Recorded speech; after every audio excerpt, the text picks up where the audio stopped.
Assalamualaikum warahmatullahi wabarakatuh. Waalaikumsalam warahmatullahi wabarakatuh. Ya, alhamdulillah kita berjumpa lagi di channel Tambulampot Batam untuk membahas tentang ilmu pertanian. Khususnya malam ini kami akan membahas bagaimana media tanah atau media tanam itu yang baik menurut dari penelitian dari narasumber kita, yaitu Bapak Muhammad Arif. Mungkin langsung saja kepada Bapak Arif bisa menjelaskan bagaimana caranya meracik media tanah yang baik untuk tanaman. Selanjutnya saya serahkan kepada Bapak Arif. Oke, terima kasih kepada Abangda kami, Abangda Ilham yang telah memberikan kesempatan kepada kami sehingga bisa memberikan nanti harapannya pembelajaran buat kita semua, terutama buat pribadi saya sendiri, dan suatu kehormatan bagi saya untuk bisa memberikan pengalaman, berbagi cerita tentang dunia pertanian, khususnya nanti di Tambulampot, karena saya di background ada sedikit tentang pertanian, jadi nanti bisa berbicara sedikit pengalaman dan mungkin sharing-sharing ilmu, khususnya nanti di Tambulampot, di channel Abangda kita, yaitu Tambulampot Batam. Kawan-kawan sekalian, para planter, saya sebut dengan planter karena mungkin penggiat tanaman, pencinta tanaman.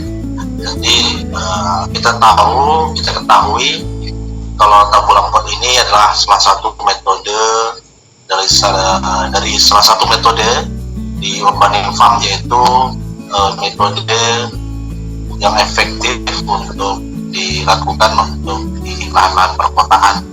Kita tahu urban farm itu merupakan metode bagaimana cara menanam tanaman, khususnya di daerah perkotaan. Kita tahu di daerah perkotaan karena memiliki lahan sempit, waktu yang tidak cukup banyak, sehingga dilakukan suatu metode yaitu urban farm. Salah satunya adalah Tambulampot.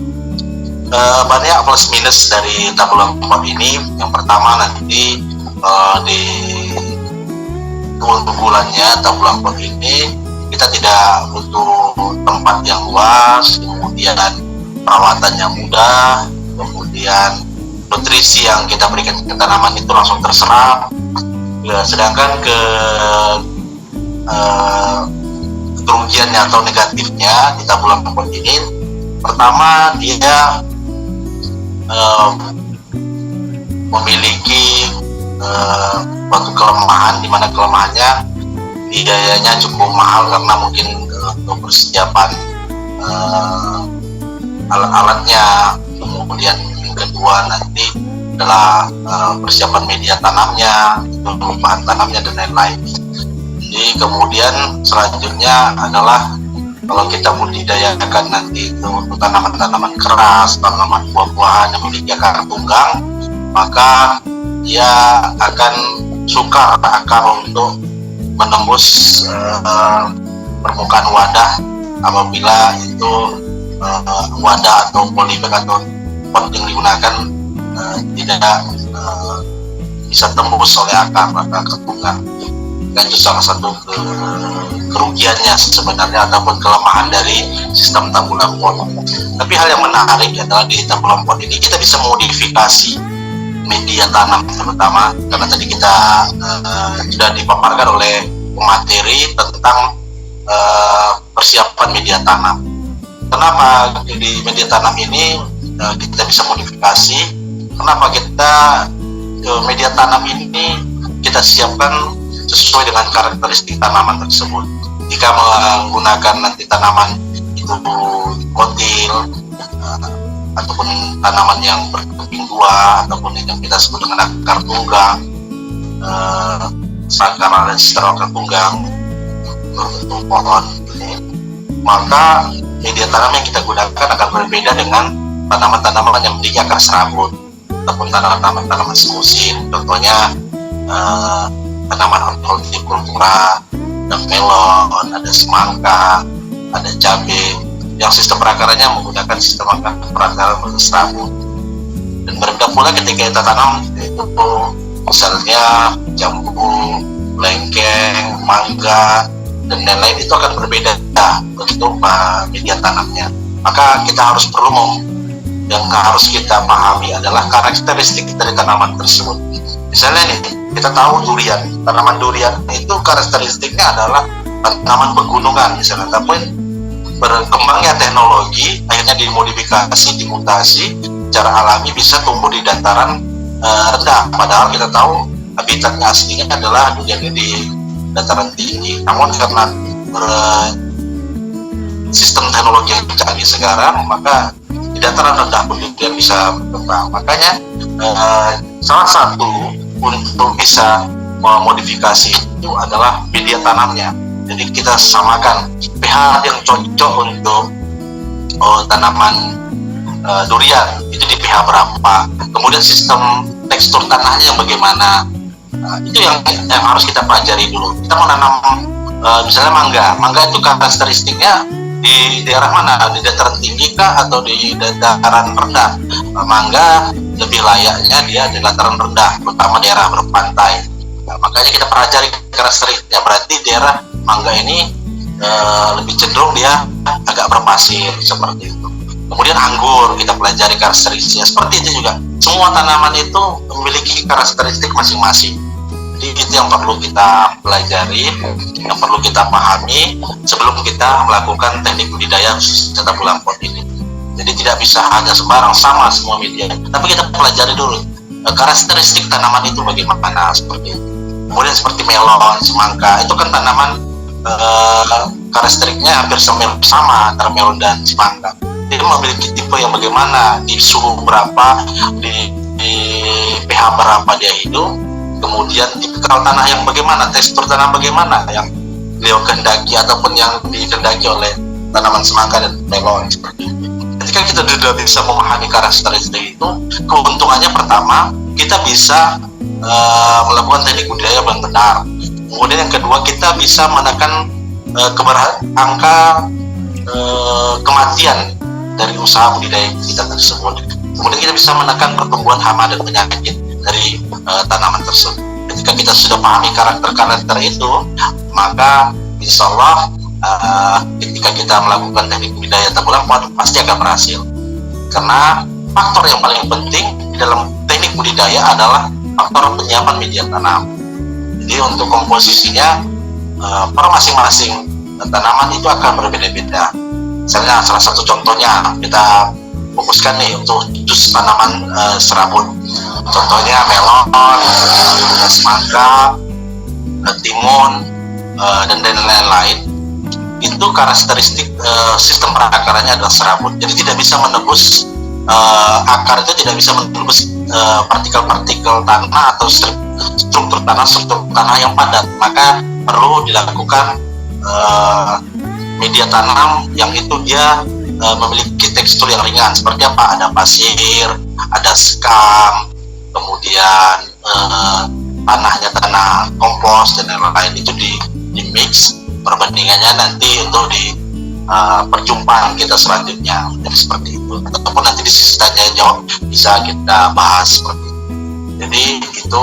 Jadi kita pahami karakteristik dari tanaman tersebut. Kemudian kita seperti kita tahu mangga itu juga seperti itu. Dia walaupun akar tunggang, tapi dia tidak menghendaki karakteristik tanah yang selalu basah. Jadi perlu ada modifikasi, yaitu bagaimana tadi pencampuran kompos, tanah dan pasir itu bisa komposisinya yang optimal sehingga bisa mangga bisa berkembang dan berproduksi sehingga menghasilkan khususnya di budidaya kita. Mungkin itu sudah panjang lebar saya untuk memberikan pengantar seputar media tanam. Mungkin nanti dari rekan-rekan sekalian, kawan-kawan sekalian, kita bisa sharing ilmu saling berbagi pengalaman, kira-kira apa yang bisa kita angkat, apa yang bisa kita bahas, sama-sama kita nanti carikan solusi untuk jalan keluar ataupun permasalahan itu bisa kita dapat kita cari solusi. Mungkin itu saya kembalikan lagi ke pembawa acara. Sekian, terima kasih. Ya, terima kasih atas pengantarnya dari Bapak Arif. Jadi saya ulangi kembali, mungkin setiap tanaman itu berbeda media tanahnya ya Arif. Ya, jadi memiliki karakteristik masing-masing. Seperti contohnya yang tadi Bapak Arif sampaikan, yang mempunyai akar serabut mungkin dia membutuhkan media tanah yang lebih ekstra gembur ya. Tapi akar tunggang mungkin tidak terlalu gembur pun mungkin tidak bermasalah, karena dia mempunyai akar yang besar dan keras. Nah, selanjutnya mungkin pertanyaan pertama dari saya, media tanah ini standarnya dia apa saja?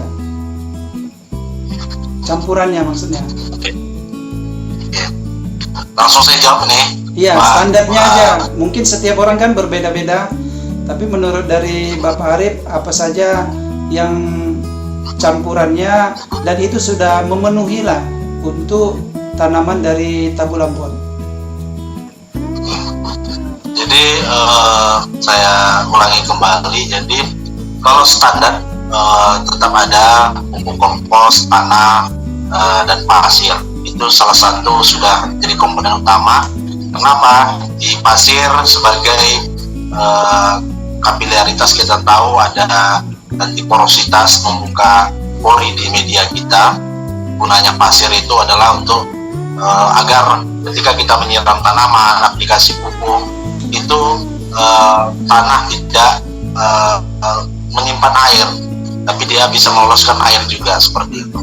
Kemudian kita tahu kompos sama juga sebagai bahan organik untuk menambah unsur hara di tanah. Kemudian tanah juga sebagai tempat berpijaknya ataupun tempat untuk tanaman itu untuk bisa tumbuh. Jadi seperti itu. Jadi 3 komposisi ini sebenarnya sudah standar normalnya, tapi yang perlu saya tekankan, ya saya garis bawahi, kita melakukan teknik budidaya Tabu Lampon khususnya harus betul-betul mengenal karakteristik tanaman yang akan kita budidayakan. Tidak bisa sembarangan. Misalnya Pak Ilham nih menanam melon, tidak bisa kita samakan standar umum itu kita gunakan. Harus ada kita pelajari dulu. Oh, nih melon ini di pH berapa dia hidupnya? Apakah di pH asam, pH basah, atau pH netral? Kemudian setelah itu kita pelajari pH tanahnya, karakteristiknya bagaimana? Dia di akarnya itu akar serabut. Dia memiliki lebih suka tipikal struktur tanah yang bagaimana? Jadi bisa kita modifikasi. Berarti dia butuh apa kalau dari situ? Mungkin sekam bakar untuk memodifikasi untuk sistem perakaran tadi. Kemudian apalagi tambahannya nanti untuk selanjutnya di situ untuk ini mungkin bisa jadi ditambah nanti arang sekam ataupun arang kayu dan lain-lain, mendapatkan porositas tanah tersebut.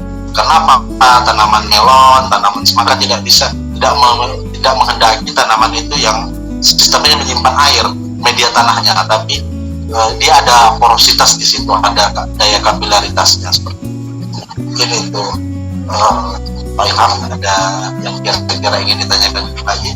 Iya, jadi saya ulang kembali, pencampuran media tanah tadi seperti kompos, pasir, dan tanah. Iya. Iya. Jadi setelah itu kita dapatkan dan kita campur. Tapi sebelumnya mungkin saya tanyakan, perbandingannya berapa banding berapa? Jadi perbandingannya adalah tetap tanah itu persentasenya lebih banyak, 2-1-1. Kenapa? Karena tanah itu kan penyangga tanaman, jadi lebih harus banyak. Kenapa? Nanti kalau tidak lebih sedikit komposisi tanah, dikhawatirkan nanti tanaman akan roboh, kemudian sistem perakaran tidak sempurna. Kenapa? Penyangganya adalah tanah, kan gitu. Jadi tetap 2-1-1. Dan ini bisa terjadi nanti juga, modifikasi bisa terjadi apabila misalnya Pak Ilham menanam di musim apa nih? Misalnya di musim hujan. Di musim hujan berarti menggunakan komposisi yang tanahnya lebih sedikit. Kenapa tanahnya lebih sedikit? Karena dia nanti kan menyimpan air di dalam medianya. Maka untuk itu lebih banyaknya mungkin nanti di pasir plus komposnya seperti itu. Jadi tanahnya misalnya di kompos 2-1-1, kompos 2, tanah 1, pasir 1. Karena ini kita lihat juga kondisi musimnya. Kalau di musim kemarau mungkin ya kita pakai tanah. Kenapa? Karena dia bisa menyimpan air. Komposisi pasir sama pasir 1-1. Jadi seperti itu sih.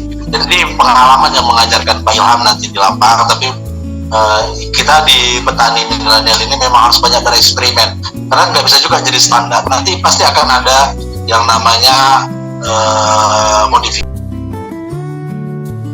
namanya suatu mutasi. Kita tidak tahu itu secara alami atau kita secara buatan, tapi nanti dengan banyaknya kita menanam, kita akan mengenal karakteristik tanaman masing-masing seperti itu. Terima kasih. Ya, saya memang pernah dengar ada teman menyampaikan setiap daerah itu cara perawatan itu belum tentu sama. Bisa jadi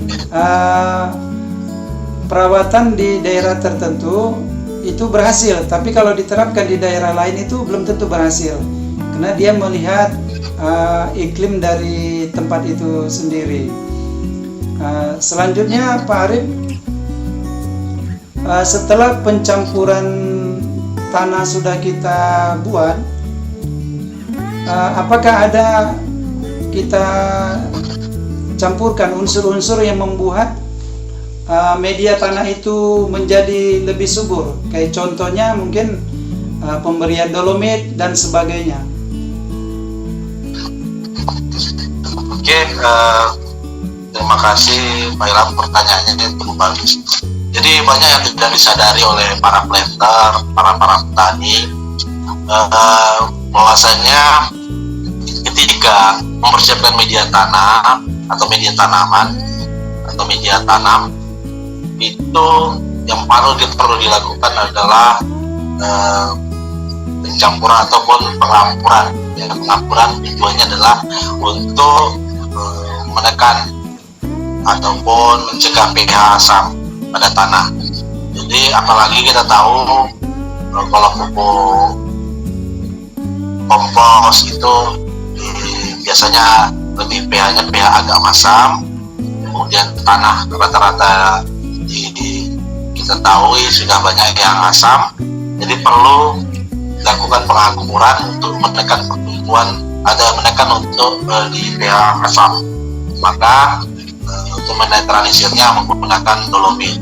Bisa saja nanti Pak Ilham ketika membuat media, misalnya ini untuk media tabur pot itu dicampur dulu menggunakan dolomit. Kalau untuk presentasinya adalah sebenarnya bisa sebenarnya kita lihat dari feeling kita. Jadi untuk dolomit ini ya saya sampaikan kenapa feeling. Sebenarnya ketika kita aduk, ketika kita merasa yakin itu cukup, misalnya dolomit itu takarannya sebenarnya sudah bisa seperti itu. Kenapa? Dolomit ini nggak ada efek sampingnya, mau banyak ataupun sedikit tidak ada efek sampingnya gitu. Tapi semakin banyak kita akan memberikan media itu dolomit, karena itu ada CO3 kan, ada kalsium juga di situ. Itu akan terjadi pengerasan di media kita. Makin banyak kita kasih dolomit, semakin keras media tanah kita. Makanya ya saya bilang itu adalah feeling. bisa jadi takaran. Misalnya dalam kita membuat media misalnya 500 kilo, berarti yang kita siapkan dolomitnya ya bisa kita buat sekitar 20 atau 30 kilo dolomit. Nah, seperti itu kira-kira. Jadi